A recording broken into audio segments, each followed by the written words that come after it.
Assalamu alaikum. 11th class students, today our topic is drugs affecting cardiovascular system. Dear students, in this session you will learn about different categories, uses, contraindications, drugs used in treatment of cardiovascular system. My dear students, हम इस topic में ये discuss करेंगे कि हम कौन कौन से ड्रग्स यूज़ करते हैं अलग अलग हार्ट डिजीज़ के लिए। डियर स्टूडेंट, जो पहला ड्रग है जो हम कार्डियोवैस्कुलर डिजीज़ में हम यूज़ करते हैं वह है alpha adrenergic blockers. Alpha adrenergic blockers कौन से ड्रग्स होते हैं? वो ड्रग्स जो हम यूज़ करते हैं टू ट्रीट ब्लड प्रेशर, यानी जिस पेशेंट को हाइपरटेंशन होगा, हाई ब्लड प्रेशर होगा, उसको हम अल्फ़ा एड्रीनर्जिक ब्लॉकर्स देते हैं। माय डियर स्टूडेंट्स, इसके साइड इफ़ेक्ट्स क्या है? अगर ये किसी पेशेंट को हम अल्फ़ा एड्रीनर्जिक ब्लॉकर्स देते हैं तो उससे क्या हो सकता है? उससे पेशेंट को हाइपोटेंशन होगा, यानी कि लो ब्लड प्रेशर होगा, या स्टफ़ड नोज़ होगा। स्टफ़ड नोज़ क्या होता है? The presence of increased secretions and mucus in the nasal passage. So in case of अगर किसी पेशेंट को कॉमन कोल्ड होगा, एलर्जी रिएक्शंस या इन्फ्लामेशंस होगी, तो ये है स्टफ़ड नोज़। या किसी इसके साइड इफ़ेक्ट्स और भी है, लाइक टैकीकार्डिया भी हो सकता है इससे, यानी कि पेशेंट को हार्ट रेट ज़्यादा होती है 100 से, या कभी कभार पेशेंट को इससे अल्फ़ा एड्रीनर्जिक ब्लॉकर से डायरिया भी होता है, नौशिया वोमिटिंग भी हो सकती है। And my dear students, next is the contraindications of alpha adrenergic blockers. So किस पेशेंट को हम अल्फ़ा एड्रीनर्जिक ब्लॉकर्स नहीं देते हैं? अगर किसी पेशेंट को मायोकार्डियल इन्फेक्शन होगा, मायोकार्डियल इन्फेक्शन हो किसको बोलते हैं? जिस पेशेंट को ब्लॉक होगा ब्लड फ्लो हार्ट मसल्स में, तो क्या काज करते हैं टिश्यू डैमेज, तो उसको हम मायोकार्डियल इन्फेक्शन बोलते हैं। यानी कि जिस पेशेंट को मायोकार्डियल इन्फेक्शन होगा उसको हम अल्फ़ा एड्रीनर्जिक ब्लॉकर्स नहीं देते हैं, और उस पेशेंट को हम नहीं देते हैं अल्फ़ा एड्रीनर्जिक ब्लॉकर जिस पेशेंट को कॉरोनरी आर्टरी डिजीज़ होंगी, यानी कि जिसको इंजाइना होगा, चेस्ट पेन होगी, उस पेशेंट को हम अल्फ़ा एड्रीनर्जिक ब्लॉकर्स नहीं देते हैं। एंड माय डियर स्टूडेंट्स, इसके कुछ एग्जांपल्स है मेडिसिन्स के जो हम यूज़ करते हैं अल्फ़ा एड्रीनर्जिक ब्लॉकर्स में, लाइक जो हम आमतौर पे यूज़ करते हैं डोज़ाज़ोसिन हम यूज़ करते हैं, पैराज़ोसिन भी यूज़ करते हैं। डोज़ाज़ोसिन एंड पैराज़ोसिन, ये दो ड्रग्स हम यूज़ करते हैं अल्फ़ा एड्रीनर्जिक ब्लॉकर्स। और डाईहाइड्रो अर्गोटिमाइन देते हैं या फ्यूटोलोमाइन देते हैं पेशेंट को। ये जो ड्रग्स हम यूज़ करते हैं अल्फ़ा एड्रीनर्जिक ब्लॉकर्स में। And next is the beta adrenergic blockers, receptor blockers. My dear student, जो ये बीटा एड्रीनर्जिक ब्लॉकर्स हैं ये हम यूज़ करते हैं हम उस पेशेंट के लिए जिसको इरेगुलर हार्ट बीट्स होते हैं, या कभी कभार किसी पेशेंट को चेस्ट पेन होती हैं तो उसमें भी हम बीटा एड्रीनर्जिक ब्लॉकर्स यूज़ करते हैं, या कभी कभार हम हाई ब्लड प्रेशर वाले पेशेंट को भी देते हैं। एंड माय डियर स्टूडेंट, इसके साइड इफ़ेक्ट्स क्या है? इससे पहले ये होता है हाइपोटेंशन होता है और डायरिया होता है, इससे भी नाशा वोमिटिंग होती है, और इससे स्लो हार्ट रेट होती है, और ये ख़ास इसमें यही साइड इफ़ेक्ट है कि पेशेंट को कंजेस्टिव हार्ट फेलियर होता है इससे, बीटा एड्रीनर्जिक ब्लॉकर से। और कभी कभार पेशेंट को ब्रोंकस में स्पाज़म भी होता है इस ड्रग से, बीटा एड्रीनर्जिक ब्लॉकर से। एंड माय डियर स्टूडेंट्स, कंट्राइंडिकेशंस क्या है इस बीटा एड्रीनर्जिक ब्लॉकर्स का? इसका ये कंट्राइंडिकेशंस ये है कि हम किस पेशेंट को हम ये बीटा एड्रीनर्जिक ब्लॉकर्स नहीं देते हैं। अगर किसी पेशेंट को हार्ट ब्लॉक होगा, या कोई पेशेंट शॉक में होता है, या किसी पेशेंट में कंजेस्टिव हार्ट फेलियर है, या कभी कभार कोई पेशेंट ये होता है आज़मा पेशेंट, यानी कि डिफ़िकल्टी इन ब्रीदिंग, तो उस पेशेंट को भी हम बीटा एड्रीनर्जिक ब्लॉकर्स नहीं देते हैं। या किडनी डिजीज़ पेशेंट को हम बीटा एड्रीनर्जिक ब्लॉकर्स नहीं देते हैं। थायराइड डिजीज़ को हम थायराइड पेशेंट को हम ये बीटा एड्रेनर्जिक ब्लॉकर्स नहीं देते हैं, और ख़ास तौर पर प्रेग्नेंट लेडी को हम बीटा एड्रेनर्जिक ब्लॉकर्स नहीं देते हैं. And my dear students, the examples of medicine in this group is जो हम ख़ास तौर पे यूज़ करते हैं, एक तो मेट्रोप्रोलॉल एक ड्रग है, दूसरा है प्रोप्रिनोलॉल जो हम यूज़ करते हैं बीटा एड्रेनर्जिक ब्लॉकर्स में. And my dear students, next is the anti-inguinal drugs. Anti-anginal drugs कौन से ड्रग्स होते हैं? माय डियर स्टूडेंट्स, इसके नाम से ही पता चलता है कि इंजाइनल मीनस होता है चेस्ट पेन. ये हम चेस्ट पेन के लिए यूज़ करते हैं. अगर किसी पेशेंट को चेस्ट पेन होती है, हार्ट पेन होती है, तो उसको हम ये एंटी ड्रग्स देते हैं. या कभी कभार हाई ब्लड प्रेशर वाले को भी देते हैं, या इरेगुलर हार्ट बीट्स भी होते हैं कभी कभार पेशेंट को, उसको भी ये एंटी ड्रग्स देते हैं.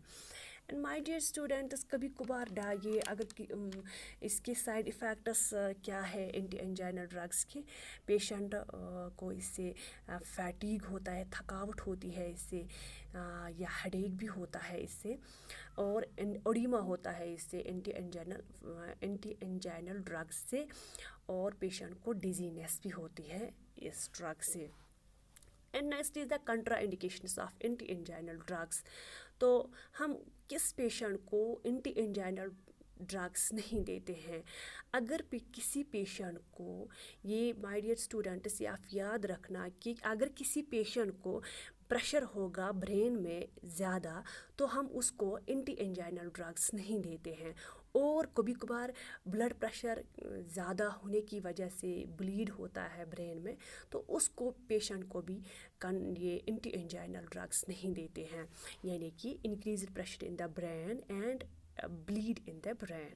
ओके, सो नेक्स्ट ये है कि एग्जांपल क्या है इस एंटी एंजाइनल ड्रग्स के जो हम मेडिसिन यूज़ करते हैं. एक तो हम वीरापिमाल हाइड्रोक्लोराइड देते हैं, और दूसरा हम नाइट्रोग्लिसरीन देते हैं. Okay, nitroglycerin and verapamil hydrochloride. Okay, so this is the anti-anginal drugs. So this is the example of angina pectoris, यानी कि अगर किसी पेशेंट को angina pectoris होते हैं, तो देखो पेशेंट की कंडीशन क्या होती है उस time. Okay, chest pain. So next is the calcium channel blockers. Calcium channel blockers कौन से ड्रग्स होते हैं? कैल्शियम चैनल ब्लॉकर्स को हम दूसरा नाम बोलते हैं कैल्शियम एंटागोनिस्ट्स. ओके, सो इसमें हम ज़्यादातर ये हाई ब्लड प्रेशर पेशेंट को देते हैं. ये first line anti hypertensive drug है, और अगर किसी पेशेंट को चेस्ट पेन होती है तो उसको भी हम कैल्शियम चैनल ब्लॉकर्स देते हैं. एंड माय डियर स्टूडेंट्स, इसके साइड इफ़ेक्ट्स क्या है? इसके साइड इफ़ेक्ट्स ये है कि पेशेंट को ओडिमा होता है, हेडेक होता है, फैटीग होता है. इसके कंट्रा इंडिकेशंस क्या है? अगर किसी पेशेंट को सिस्टोलिक ब्लड प्रेशर कम होगा 90 mmHg से, या किसी पेशेंट को लिवर या किडनी डिजीज़ होती है, उस पेशेंट को भी हम नहीं देते हैं calcium channel blockers. Okay, so what are the examples of calcium channel blockers जो हम मेडिसिन यूज़ करते हैं पेशेंट को? एक तो हम वीरापिमाल देते हैं, दूसरा ये है कि फ्लोडिपाइन देते हैं calcium channel blocker drug. And next is the corticosteroids. Corticosteroids कौन से ड्रग्स होते हैं? ये हम उस पेशेंट को जो देते हैं जिसमें इन्फ्लामेशन ज़्यादा होती है, तो इन्फ्लामेशन को स्टॉप करने के लिए हम कॉर्टिकोस्टेरॉइड्स देते हैं.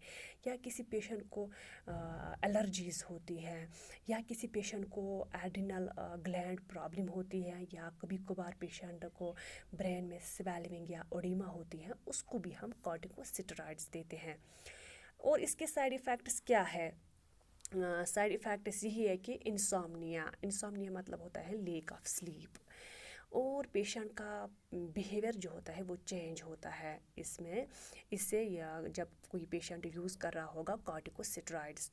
और एलिवेटेड मूड होती है इसमें, जिसको हम मेडिकल टर्म में यूफोरिया कहते हैं, और पेशेंट को गैस्ट्रोइंटेस्टाइनल इरिटेशन होती है, अल्सर होता है। और ये याद रखना माय डियर स्टूडेंट्स, इसमें हाइपोकैलमिया होता है, यानी कि पोटेशियम की कंसंट्रेशन कम होती है बॉडी में जब कोई पेशेंट यूज़ कर रहा होगा कॉर्टिकोस्टेरॉइड्स। और इससे हाइपरग्लाइसीमिया होता है, जिससे पेशेंट को ये ब्लड ग्लूकोज लेवल जो होती है बॉडी में हाई होती है because of the corticosteroids. And lack of tolerance of carbohydrates. These are the side effects of corticosteroid drugs. And my dear students, what are the contra indications, किस patient को हम नहीं देते हैं ये कॉर्टिकोस्टेरॉइड्स? अगर किसी पेशेंट को फंगस इन्फेक्शन होगा, अगर प्रेग्नेंट लेडी होगी, उसको भी हम कॉर्टिकोस्टेरॉइड्स नहीं देते हैं।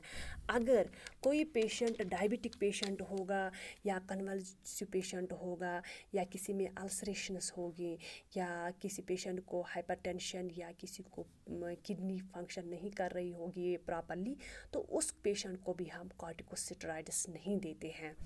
So what are the examples of medicines in this group? That is the cortisone and hydrocortisone. Okay, so these are the two drugs which we are commonly used in these corticosteroids. Okay, and next is the vasodilators. Vasodilators, my dear students, ये हम blood pressure में use करते हैं, क्योंकि अगर किसी patient का vessels में फैटी प्लग होगा अंदर से, तो ब्लड अच्छी तरह से फ्लो नहीं होता है। तो उस यानी कि अगर कभी कभार ब्लड जम जाता है वेसल्स में, तो उससे हाइपरटेंशन होता है। तो उस वेसल्स को डायलीट करने के लिए हम वैसोडाइलेटर्स देते हैं। वैसोडाइलेटर्स यानी कि हम ब्लड प्रेशर पेशेंट को देते हैं, और या एंजाइना पेक्टोरिस अगर किसी को चेस्ट पेन होगी। तो इसके साइड इफ़ेक्ट्स क्या है? इसके साइड इफ़ेक्ट्स ये है कि पेशेंट को हाइपोटेंशन होगा या हाइपरटेंशन भी हो सकता है कभी कभार पेशेंट को इसके साइड इफ़ेक्ट से।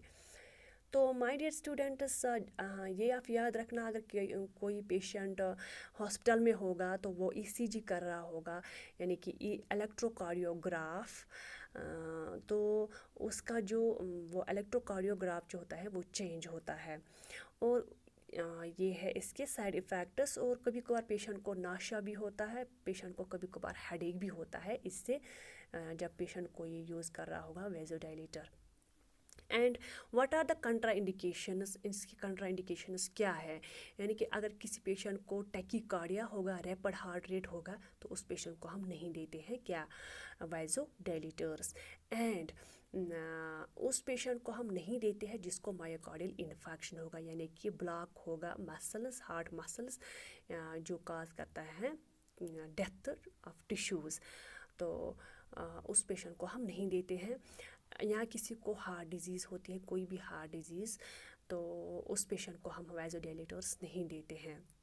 एंड माय डियर स्टूडेंट्स, इसके एग्जांपल क्या है? एग्जांपल ऑफ मेडिसिन जो इस ग्रुप में हम देते हैं, एक तो एमाइल नाइट्रेट देते हैं, और दूसरा हम हाइड्रालेजाइन देते हैं। Okay, so these are the two drugs जो हम यूज़ करते हैं वैसोडाइलेटर्स में। Okay, so this was all about our today's topic. Thank you.